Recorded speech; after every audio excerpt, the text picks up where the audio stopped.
Estimados televidentes, tengan ustedes muy buenas noches y bienvenidos a esta nueva edición del programa televisivo Economía y Sociedad a cargo del Centro de Estudios Superiores Universitarios CESU de la Universidad Mayor de San Simón.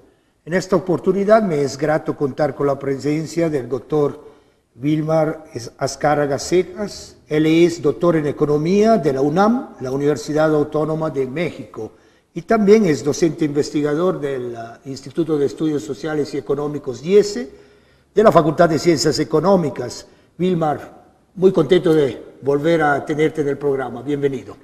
Buenas noches, Silvano, pues muy agradecido por la invitación a tu programa. En esta oportunidad, con el doctor Azcárraga, vamos a conversar de la economía del COVID-19, vamos a conocer un poco los impactos, políticas, estrategias para superar la pandemia del COVID-19 en el mundo y en Bolivia. Vamos a dividir este programa, este tema, en realidad en dos programas televisivos. Así que vamos a empezar con la primera parte, con el primer programa, donde vamos a un poco ver, conocer los factores y las estrategias que giran alrededor de esta temática, la economía del COVID-19. Así que, Vilmar, para empezar el programa, ¿en qué medida aplanar la curva de contagios de la COVID-19 implica profundizar la recesión económica? La batalla contra el COVID-19 enfrenta a la economía global en una de sus fases más complicadas, porque el coronavirus se ha propagado muy aceleradamente, generando efectos muy adversos. El coronavirus todavía en su fase ascendente, muy aceleradamente, y cuarentenas poco exitosas. Observamos un gran número de fallecidos, que aproximadamente a la fecha alcanzan 1.200.000 fallecidos, de aproximadamente 50 millones de casos confirmados en el mundo. Por una parte, ¿no? Ese es el saldo en términos de vidas humanas que ha cobrado el COVID-19. Por otra parte, en el ámbito económico, controlar la curva de contagios del COVID-19 ha llevado a muchas economías a implementar políticas de contención, y estas políticas de contención del COVID-19 han generado una recesión económica sin precedentes que estimaciones prevén que a fines del 2020 el COVID-19 habría reducido la tasa de crecimiento del PIB regional a menos 9.4%. Es decir, esto enfrenta a los gobiernos del mundo frente a un gran dilema entre salvar vidas y salvar la economía. Desafortunadamente, la evidencia empírica muestra que para disminuir el número de contagios del COVID-19, se han implementado políticas de contención del COVID-19, y estas políticas de contención del COVID-19 han profundizado la recesión económica a nivel mundial. Es decir, una recesión económica mundial sin precedentes, como nunca el mundo, hoy todas las economías del mundo enfrentan recesión, todas las economías prácticamente a nivel mundial, ¿no? Lo que se ve es que aplanar la curva de contagios del COVID-19 efectivamente logra controlar la propagación y difusión del COVID-19, pero el costo es que está aumentando la severidad de la recesión económica. Entonces, hoy en día, los gobiernos del mundo enfrentan un gran dilema entre parar la pandemia del COVID-19 o parar la actividad económica. Está muy evidente lo que acabas de indicar, y seguramente cada país adopta sus propias estrategias para un poco paliar o para superar la pandemia del COVID-19. Entonces, ¿cuáles son esas estrategias para un poco frenar el impacto del COVID-19? Bueno, en la literatura se han identificado 3 estrategias que los países han estado implementando durante ya casi, va a ser 10 meses del COVID-19. Hay tres estrategias no excluyentes ni inmediatas. La primera estrategia consiste en encontrar una vacuna. La segunda estrategia consiste en desarrollar inmunidad colectiva de manera natural, que es la estrategia que inicialmente estaba llevando adelante el Reino Unido. Y la tercera estrategia es cambiar de manera permanente como sociedad para convivir con el COVID-19. La estrategia actual de aislamiento, distanciamiento social que tantos países han puesto en marcha no es sostenible a largo plazo. Nosotros, como decíamos, sí, muchos países han puesto en práctica esas políticas de contención del COVID-19, pero eso está llevando el gran confinamiento está llevando a una profunda recesión económica mundial sin precedentes. Entonces, esas políticas de contención del COVID-19 a mediano y largo plazo no son sostenibles, ¿no? Sin embargo, mientras no se encuentre una vacuna contra el COVID-19, en realidad es la única alternativa, ¿no? Encontrar el COVID, a pesar de que en muy poco tiempo los centros de investigación han estado buscando vacunas para el COVID, hay ya a ritmos muy acelerados, lo están consiguiendo. La segunda estrategia es que un suficiente número de personas desarrollen inmunidad infectándose y para que se detenga de manera eficaz su propagación sin colapsar el sistema sanitario. Bajo esta lógica y en el contexto actual, la inmunidad no se daría a través de una vacuna, sino a través de que un número suficiente de personas se infecten con el virus, más gente se recupera y se vuelve inmune. Esto es lo que se llama en la literatura como la inmunidad colectiva o inmunidad grupal o de rebaño, que según la OMS, la Organización Mundial de la Salud, implica que entre un 50 a 60% de la población sea contagiado con el virus COVID-19 y se recupere, ¿no? En el caso específico del departamento de Cochabamba, según cifras oficiales, 0.70% de la población cochabambina ha sido infectada con el COVID-19, son alrededor de 14.000 personas. Eso significa que Cochabamba en particular todavía está muy lejos de alcanzar la inmunidad colectiva. Finalmente, la tercera estrategia consiste en cambiar nuestro comportamiento como sociedad, que permita reducir las tasas de contagio. Este sería el gran salto que plantea que los individuos deben confinarse durante determinados periodos de tiempo y salir durante determinados periodos de tiempo para realizar sus actividades en otros momentos con las medidas adecuadas de higiene sanitaria. Y Wilmar, una pregunta siempre está ahí presente. ¿Las medidas de distanciamiento social serán realmente efectivas para aplanar la curva de contagios del COVID-19? Las medidas de distanciamiento social, aislamiento social, han sido la piedra angular de las políticas de contención con el COVID. Y hay bastante literatura teórica y empírica que muestran que sí estas políticas han logrado aplanar la curva de contagios. Pero, como decíamos, desafortunadamente e inevitablemente han llevado a las economías que de manera más drástica han implementado estas políticas a una profunda recesión económica, como decíamos, sin precedentes, ¿no? Y de hecho, las restricciones obligatorias que han desempeñado un papel muy importante en países como Francia e Italia, que impusieron bloqueos drásticos, pero la efectividad del distanciamiento social se basó en gran medida, sobre todo en la iniciativa individual y el cumplimiento voluntario. Las medidas de distanciamiento social y aislamiento son efectivas y necesarias para contener la curva de contagios, la propagación y difusión del COVID-19 y sirven para mitigar el impacto sobre los sistemas sanitarios, que en muchos de los casos son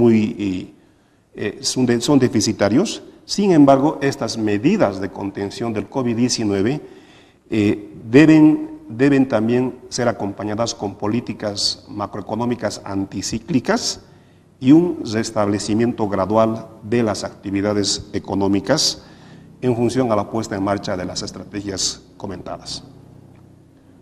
Bueno, hemos visto varias reacciones correspondientes a los diferentes países que han enfrentado a esta pandemia, pero ¿realmente existe un dilema entre lo que es salvar vidas o salvar la economía? Al respecto, hay un fuerte debate, ¿no? Hay destacados economistas como Richard Baldwin que dice que en realidad no hay tal dilema, ¿no?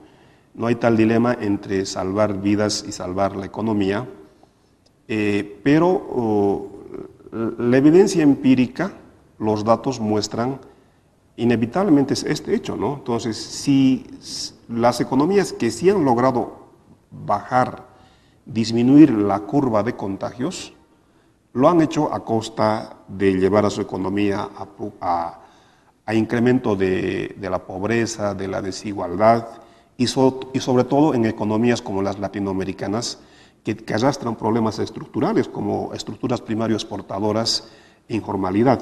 En economías como la latinoamericana, donde casi 54% de la actividad económica es de la actividad informal, los efectos se agravan mucho más y los efectos del COVID-19 se están amplificando mucho más, ¿no? Y de hecho, la pobreza, la desigualdad, que lo vamos a comentar después posiblemente, han aumentado. El COVID-19 está aumentando la pobreza, la desigualdad, el fraccionamiento, la interrupción de cadenas globales de valor que tuvieron sus orígenes en China. Wuhan es como alrededor de 3.000 empresas donde se empiezan las cadenas globales de valor, ¿no? Y también hay autores como Hausmann que encuentran que hay una relación inversa entre la curva de contagios, que tiene forma de campana, y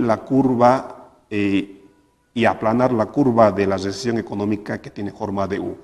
Si bien podemos lograr aplanar la curva de contagios, eso implica además profundizar, aumentar la severidad de la recesión económica, y esto tiene un agravante mayor. Mientras más tiempo se llevan adelante las políticas de contención del COVID-19, más tiempo se requerirá para las actividades de reactivación o recuperación de las actividades económicas.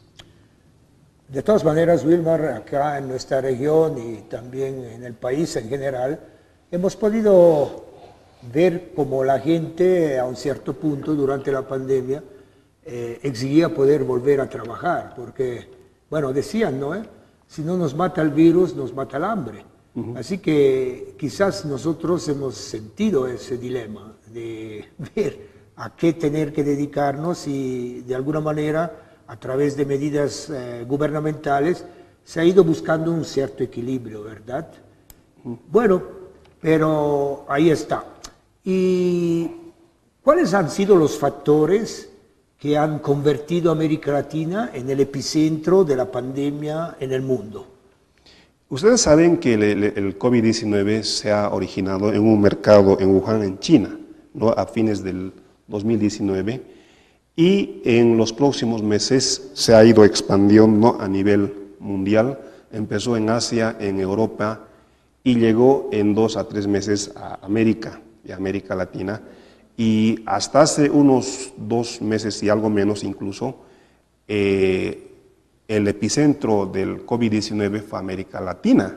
En América, en realidad, porque es el país con mayor casos de COVID-19 es Estados Unidos. Y después, en mediados de agosto, el segundo país con mayores casos de COVID-19 era Brasil. Hace algo más de un mes, India ocupa el segundo lugar en casos de COVID-19. Bueno, entre los 5 factores que explican el hecho de que América Latina se haya convertido en el epicentro del COVID-19, tienen que ver uno con que en América Latina, a pesar de que tenía ciertas ventajas, como la distancia con relación al origen del COVID-19 y que tiene 130 años de políticas de infección y tenía el tiempo suficiente para poder prepararse para enfrentar el COVID-19, 5 son los factores que han hecho de América Latina el epicentro del COVID-19. 1, cuarentenas mal sincronizadas. 2, contagios importados. 3, deficiencias en los sistemas de salud. 4, mensajes poco claros sobre el efecto del COVID-19. Y 5, pero no por eso el menos importante, y de hecho es el más importante, es el alto grado de informalidad de las economías latinoamericanas. En primer lugar, las cuarentenas mal sincronizadas fueron un factor importante por cuanto para que sean efectivas las cuarentenas, tienen que ser adecuadas y eficaces las cuarentenas, tienen que ser aplicadas en el momento adecuado, sin que todavía el virus se haya propagado por las calles, porque si eso es así, es más complicado de controlar el virus, ¿no? A principios de agosto, de los 10 países, se ha elaborado un ranking del COVID-19 que la elabora la Johns Hopkins Universidad de Estados Unidos, y en agosto de este año, en el top 10 de los países con mayor casos de COVID-19 se encontraban 5 países latinoamericanos, ¿no? Y entre los 5 países latinoamericanos aparecía Brasil y Argentina, México y Brasil, 2 países que son los países que más han tardado en implementar políticas de contención contra el COVID-19. En segundo lugar, el caso de los contagios importados, la fuerza con que irrumpió el COVID-19 en Europa llevó a que muchos conciudadanos latinoamericanos, sobre todo que vivían en Italia, en España, como ser ecuatorianos y bolivianos, volvieron a sus países de origen y los casos cero de COVID en Bolivia y en Ecuador fueron justamente ecuatorianos que volvieron a sus respectivos países, ¿no? Justamente ante el temor del COVID-19. En tercer lugar, las fallas en el sistema de salud. Aunque muchos gobiernos aprovecharon el tiempo del COVID el tiempo de confinamiento para preparar sus sistemas sanitarios, como teníamos sistemas sanitarios muy deficientes, no se lograron establecer un sistema sanitario y capacitar recursos humanos adecuados, porque había un rezago de muchos años que en cuestión de meses no se iba a lograr subsanar, ¿no? En los países de la región de América Latina, en promedio 2% del Producto Interno Bruto invierten en gastos en salud.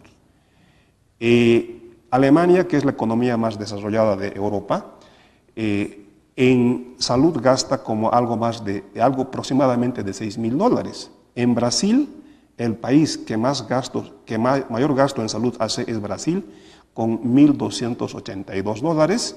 Y Haití, la economía más pobre de la región, invierte $37 año gasto per cápita en salud, ¿no? Y según la Organización Panamericana de la Salud, el 30% de los latinoamericanos no tienen acceso a la salud.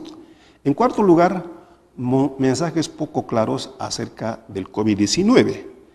Existe un consenso entre los expertos que un elemento fundamental para la lucha contra la pandemia COVID-19 y que funcione es que implique un uso correcto de las mascarillas, uso adecuado de lavado correcto de manos.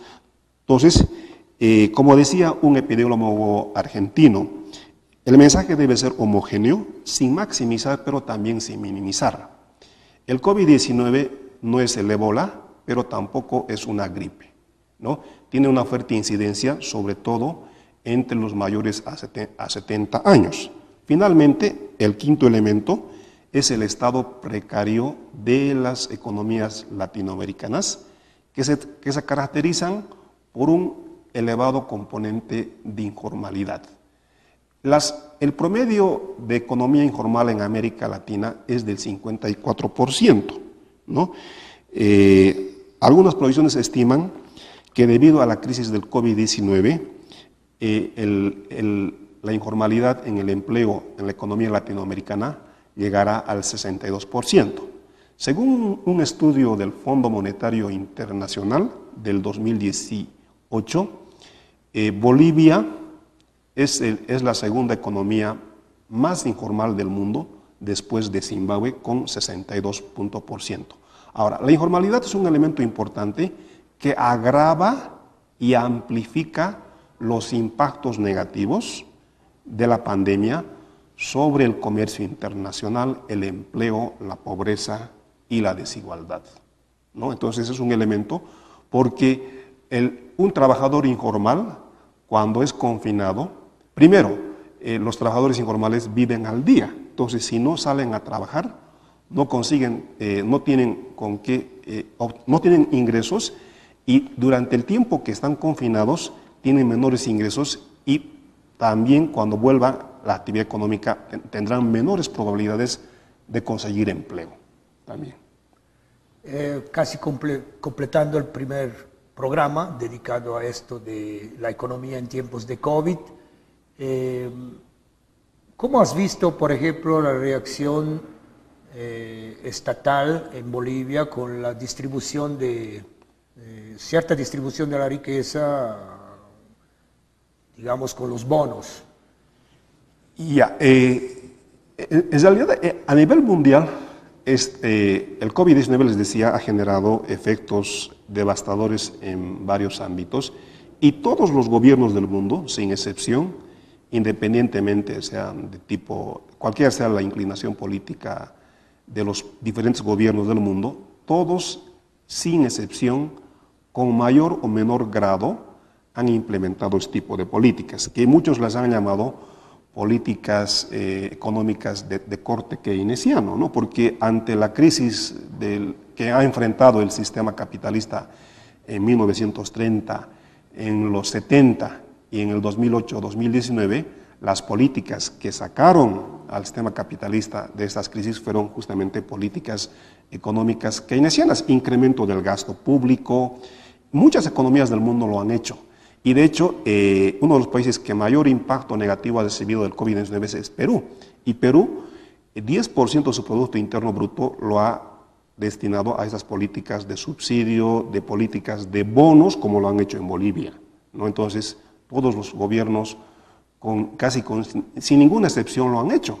Pero el problema es que muchas economías, sobre todo latinoamericanas, ya estaban durante 5 años en una fase recesiva, teniendo déficit gemelos, déficit comercial y déficit financiero, crecientes y elevados déficits fiscales, que les han dado a economías latinoamericanas y en particular a la boliviana menos margen para hacer este tipo de políticas.